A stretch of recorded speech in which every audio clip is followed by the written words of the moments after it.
네, 그럼 오늘 전국 상황을 전문가 두 분과 함께 말씀 나누겠습니다. 김진욱 전 더불어민주당 대변인 그리고 장성호 전 건국대 행정대학원장 나오셨습니다. 어서 오십시오. 네, 안녕하세요. 안녕하십니까. 자, 국회 인사청문회도 이제 종반에 접어들었습니다. 나흘째인 오늘들은 구윤철, 조현, 김정관 후보자에 대한 국회 차원의 검증이 진행됐고요. 이 가운데 국민의힘이 장관 후보자의 인사청문 보고서 채택을 전면 보류하기로 했습니다. 송원석 비대위원장이요. 며칠 전에 무자격 5적 얘기했었는데 한 명이 더 늘었습니다. 무자격 6적을 얘기했습니다. 누굽니까? 김영훈 노동부 장관 청문회가 어제 있었는데 네. 그래서 무자격 5적에서 무자격 6적으로 늘렸습니다. 국민의 입장에서는 지금 무자격 장관 후보들 이대로 모아놓기도 힘들다. 이렇게 지금 통상적으로 한 줄 평을 하고 있는데 예.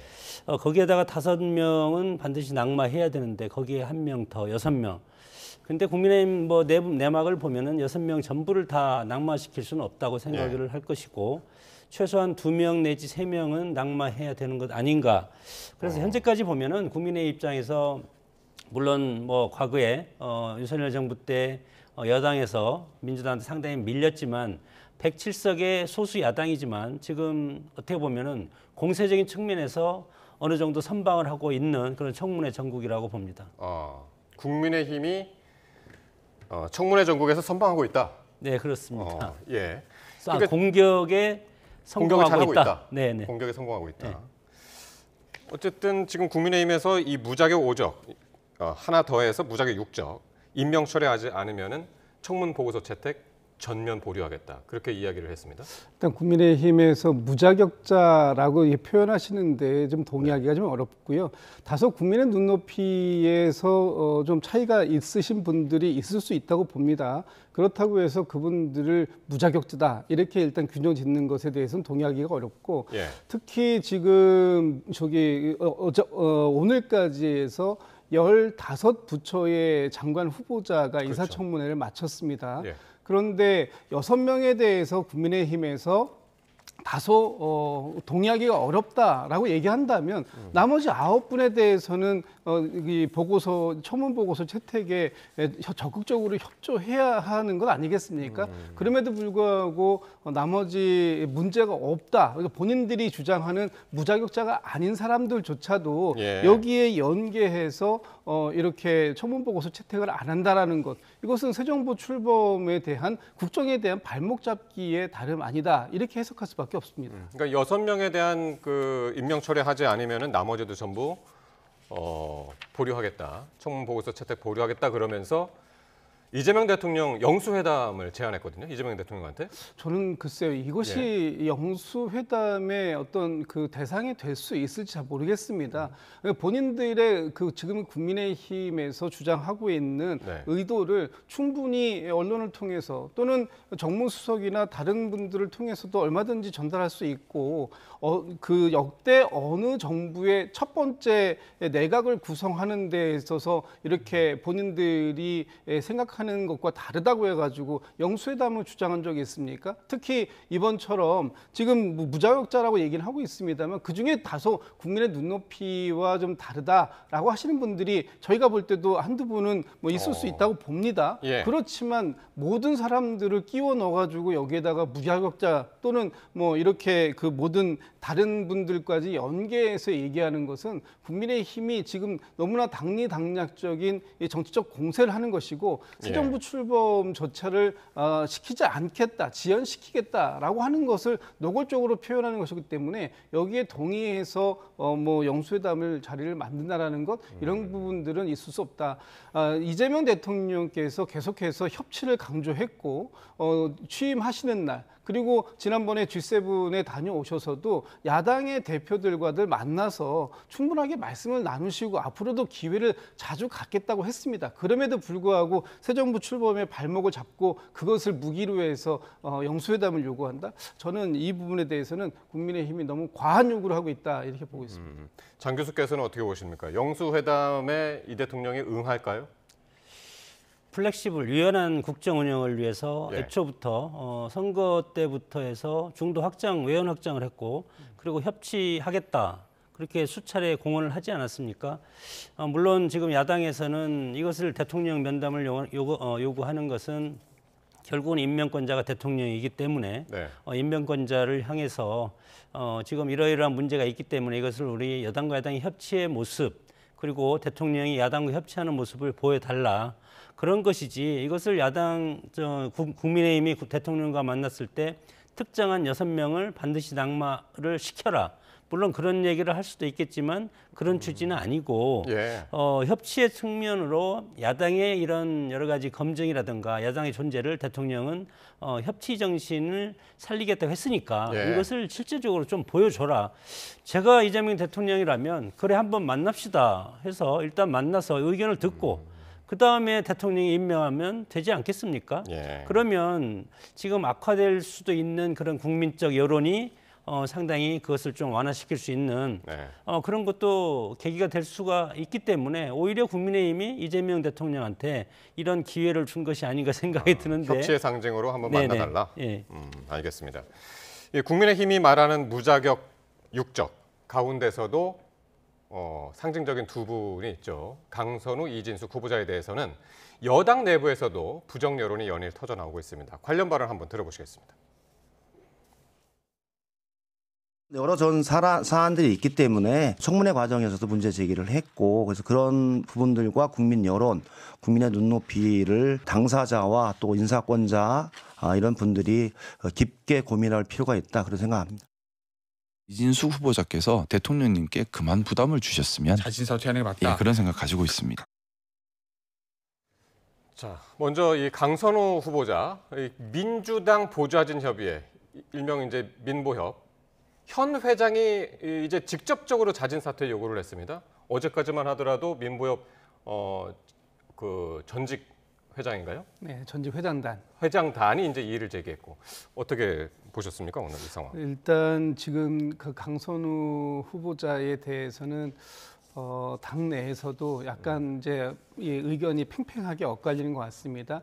일단 강선우 후보자가 이 여가부 장관직을 수행할 정도의 능력은 충분히 갖추었다라고 보는 분들도 상당히 많이 계시고요. 네. 반면에 강선우 후보자가 이번에 본인에게 제기되어 있던 그 갑질 의혹 그리고 해명에 대해서 다소 그 거짓 해명이 있었다라는 부분들 이런 여러 가지 사안들이 이제 겹치면서 예. 이 부분에 대해서는 그 국민의 눈높이하고 다르기 때문에 대통령께 부담이 되는 거 아니냐. 오히려 국정에 부담이 되는 역할이라면 본인이 예. 자진 하차를 하는 것이 바람직하지 않겠냐라는 또 시각들도 존재하는 겁니다. 예. 그런데 이제 거기에 지금 이제 의원님들께서도 이제 말씀을 하시고 또 보좌진 협의회에서도 사실 이번 문제는 단순하게 그 보좌진과 의원의 문제라고만 이렇게 볼 수 있는 그 부분을 좀 넘어서는 부분이 있다라고 평가가 나오기 때문에 예. 이 부분에 대해서 많은 분들이 관심을 갖고 있고 또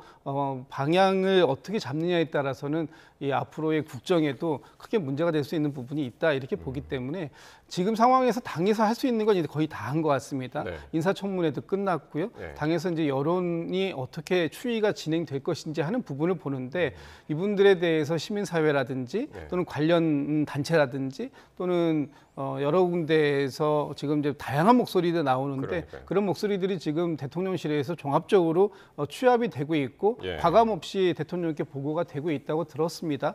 대통령께서 아마도 내일 이제 마지막 인사청문회가 이번 주에 예정되어 있는 마지막 청문회가 끝나고 나면 이번 주말 중에는 어느 정도 결심을 하실 수밖에 없는 상황이 될 텐데 당에서는 아무래도 대통령께서 최종 결정자이긴 하시지만 네. 본인들이 스스로의 거취를 결정하는 것이 대통령에게 부담을 좀 덜어드리는 거 아니겠느냐라는 목소리까지 나오고 있어서 최종적으로 어떻게 진행될지는 조금 더 지켜봐야 될 것 같습니다. 그러니까요. 그러니까 민주당의 보좌진 상당히 그 민주당 내에서 어쨌든 뭐 국민의힘에서는 국민의힘 보좌진이 있을 테고 상당히 그 당 내에서 큰 부분을 차지하고 있는 분들인데 이분들이 자진 사퇴를 지금 요구하고 있는 그런 상황이고 이진숙 후보자에 대해서 조금 전에 이제 보셨습니다만 김상욱 의원이 네. 민주당 내에서 이제 가장 처음으로 이 자진 사퇴 이야기를 했네요. 연구부정 교수의 입장에서 연구부정은 치명상입니다. 어쨌건 본인은 이공계라고 아니라고 하지만 네. 저도 교수 출신이고 논문 지도도 많이 해보고 했지만 대학의 교수 승급이라든가 재임용 제도가 있기 때문에 연구와 봉사, 강의 세 가지 부분을 평가를 하고 거기에서 연구 부분이 상당히 중요한 비중을 차지해서 만약에 연구 실적이 부족하면 학교를 나갈 수밖에 없는 그런 거기 때문에 상당히 중요합니다. 네. 이 평가, 교원 평가가 있습니다. 그래서 교신 저자, 제자 논문을 가지고 교신 저자라 제일 저자 이것이 상당히 중요한 부분인데 제가 생각하기에는 교신 저자하면 100점 만점에 한 60점 정도 줍니다. 그런데 제일 저자라면 100점 만점에 100점 주는 겁니다. 그렇기 때문에 그만큼 이 점수에서 40% 정도가 차이가 나기 때문에 제자 논문을 가르쳤다는 것은 어떤 승진 승급을 위해서 과연 그렇게 했을까? 저는 상당히 의구심이 듭니다. 왜냐하면 대학 총장을 하신 분이고 이공계 교수로서 연구 논문이 상당히 많을 텐데 굳이 왜 제1저자 논문을 냈을까, 욕심을 네. 냈을까, 상당히 그런 것들이 저는 의구심이 들고 이것이 포괄적으로 보면은 논문 쪼개기나 제자 논문 가로채기 이런 거기 때문에 결국은 이것이 교수의 가장 것이 연구이지 않습니까? 교수는 가르치는 것도 중요하지만 예. 연구가 가장 중요하기 때문에 이 연구 문제에 있어서 여러 가지 여론적인 지탄을 받는다든가 우리 학술계 전문가 영역에서 상당히 비판을 받고 청문회에서 비판을 받고 예. 이런 것은 상당히 극복하기가 어려운 그런 상황이라고 저는 생각이 들고 이 이외에도 어제 청문회에서 실질적으로 몰라 본인이 이공계 출신이라 그런지 몰라도 대학 총장에서 대학을 관리하는 것과 교육부 장관은 뭐 초중등 교육부터 전반적인 다 관리하지 예. 않습니까? 그렇기 때문에 나이스 같은 것도 명쾌하게 설명을 하지 못하고 그리고 유보통합이라든가 이런 것도 교육계 현안에 대해서 아직 명확하게 파악을 하고 있지 못하다는 것은 상당히 교육자, 대학 교수 출신으로서 상당히 문제점이 있다고 저는 보고 지금 두 가지 아닙니까? 결국은 도덕성과 정책 능력인데 도덕성 부분에도 그렇게 흔쾌한 점수를 줄 수가 없고 그리고 정책 능력도 어제 여러 가지 쪽지를 보면서 해명을 하는 그런 우스운 광경을 봤기 때문에 여러 가지로 봤을 때 이준석 장관은 청문회를 통과하기에는 상당히 어렵지 않을까 그렇게 판단합니다. 대통령실에서는 이제 부정적인 여론 다 지금 보고받고 있고 계속 보고받고 계시다. 이재명 대통령이. 그래서 이제 주말쯤이면은 그러니까 금요일까지 이제 청문회 끝나고 주말쯤이면은 아마 그 결심을 하지 않을까 이제 그런 이야기를 했는데 어느 정도로 예상을 하십니까? 글쎄 뭐 최종적인 것은 대통령께서 결심을 하시는 거니까 네. 저희가 지금 어떤 정도의 예상을 하는 것이 뭐 큰 의미는 없겠습니다만 아무래도 지금 대통령께서 국민들의 이 들끓는 여론이라든지 이런 부분들에 대한 평가를 하실 수밖에 없을 거고요. 대통령이 결심하기 전에 저는 본인들이 국민의 눈높이와 맞지 않는다라고 지적을 받는 분들이 계속해서 이어진다면 대통령이 부담을 좀 줄여드리는 것도 하나의 방법이 될 수 있다 이렇게 보고 있습니다. 교수께서는 어떻게 전망하세요? 대통령께서 지명 철회보다도 본인들이 자진 철회를 할 가능성이 저는 크지 않을까 생각이 드는데 그럼에도 불구하고 강선호 후보자 같은 경우는 지금 국회의원 지금 재선인가요? 강서에서 이런 국회의원 정치를 좀 해봤기 때문에 정치인들은 여러 가지 참고 견디면 뚫어낼 수 있다, 이겨낼 수 있다 그렇게 보는 거고 지금 강선호 후보자 같은 경우는 문제가 뭐냐면 만약에 여기서 장관을 낙마하게 되면 다음 총선은 어렵습니다.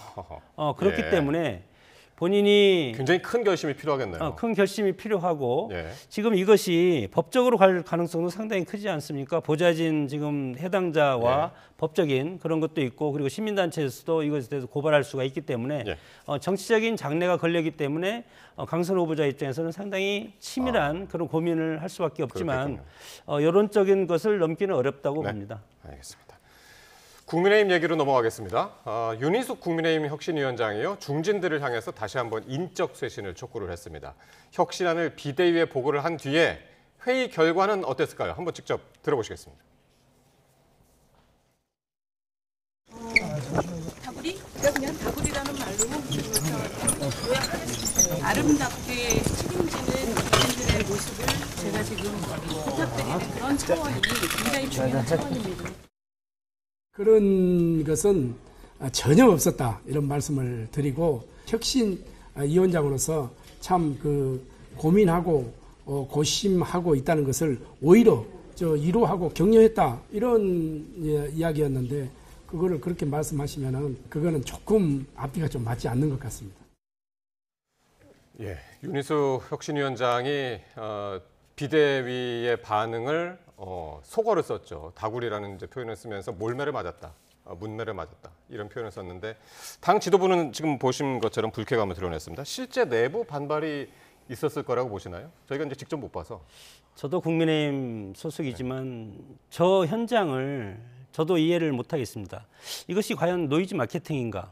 지금 청문회 전국이 한참 열을 뜨고 야당의 화력을 청문회에 집중을 해야 되는 시점 아니겠습니까? 청문회에서 강력한 공격을 할 때 야당이 점수를 따게 돼 있는데 그 와중에 지금 혁신을 한다고 뭐 다구리, 집단 문매 하는 것은 5명, 4명을 먼저 사퇴하고 중진 용퇴하라. 그렇게 해서 지금 혁신위원장이 그것을 성공을 선포를 하지 않았습니까? 혁신하다가 당이 깨지겠다. 저는 이런 생각도 드는데 그러나 지금 가만히 그 내막을 보면은 당은 안 깨질 것 같습니다. 노이즈 마케팅적인 성격이 상당히 강하고 이것이 혁신위에서 이것을 주장한다 하더라도 비대위에서 이것을 안 받으면 끝입니다.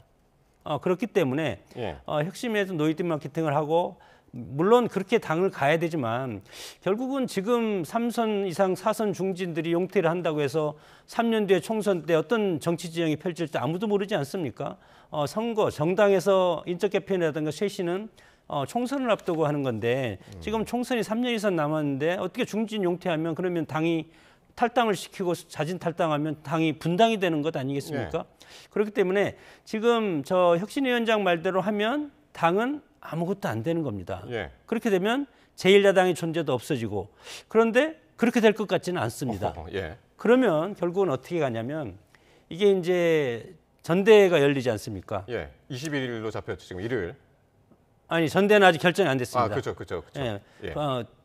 민주당 전대는 8월 2일이고 국민의힘 전대는 8월 18일인가 19일 날 하기로 했는데 아직 결정을 안 하고 있습니다. 지금 혁신이 이 관계 때문에 결정이 안 되고 있는 것 같은데. 의총이 지금 20일로 잡혔죠. 그리고 8월 달에 하겠지만 결국은 전대에서 새로운 대표가 뽑아서 내년 지방선거를 앞두고 혁신을 하더라도 누구를 자르고 파기적으로 할 수가 없습니다. 지방선거에 성공을 해야 되지 않습니까? 그때는 오히려 더 포용적인 그런 정당의 모습을 가져야 되기 때문에 국민의힘의 혁신은 제도적인 혁신을 내년 지방선거까지 하고 그리고 인적 쇄신은 총선 3년 뒤에 있을 총선 때 과감한 중진 용퇴라든가 혁신 작업을 벌임으로써 제1야당의 그리고 보수 정당을 새로 세우는 그런 어떤 프로세스를 할 방법밖에 없지 않을까 저는 생각이 듭니다. 그러니까 윤희숙 혁신위는 지금 일단 성공을 거두지 못할 것이고 다음 이어지는 이제 전당대회를 통해서 당 대표가 선출이 되면은 그때 이제 혁신 작업이 이루어질 것이다. 그렇게 예상을 하시는 거네요. 그러니까 나경원, 윤상현 뭐 등등 그리고 현 지금 비대위원장까지 거치 밝히라고 하면 비대위원장 내려놓고 원내대표 내려놓고 아니면 탈당하라는 뜻인데 그게 상식적으로 가능하겠습니까? 알겠습니다. 김준욱 대변인 어떻게 보고 계십니까? 국민의힘의 혁신은 배가 산으로 가고 있다 이렇게 보여집니다. 사실 저는 근데 이것이 예고됐다고 봅니다. 예고된 혁신위의 무기력감이고요. 또 예고된 비대위의 저항을 우리가 지금 지켜보고 있을 수밖에 없다라는 것이고 지금 혁신위원장이 얘기하고 있는 어떤 그 혁신들 이런 것들이 오히려 혁신을 주장하는 사람들의 인적 쇄신으로 오지는 않을까라는 그런 우려도 있을 수밖에 없는데 지금 국민의힘에서 얘기하는 혁신들을 지켜보면 이것이 과연 그 뼈를 깎는 그런 모습인가? 자정의 노력은 전혀 안 보이고 있다. 국민의힘에서 지금 나오고 있는 혁신안들이라는 부분들은 방향성은 있을지 모르겠습니다만 전혀 실천 가능성이 없는 얘기들로 점철되고 하고 있다. 이렇게 보고 있습니다. 그렇군요. 자, 오늘 뭐 국민의힘도 걱정이지만 지금 비상황이 더 걱정이라서 오늘 말씀 여기까지 듣도록 하겠습니다. 지금 김진욱 전 더불어민주당 대변인 그리고 장성호 전 건국대 행정대학원장과 함께했습니다. 고맙습니다.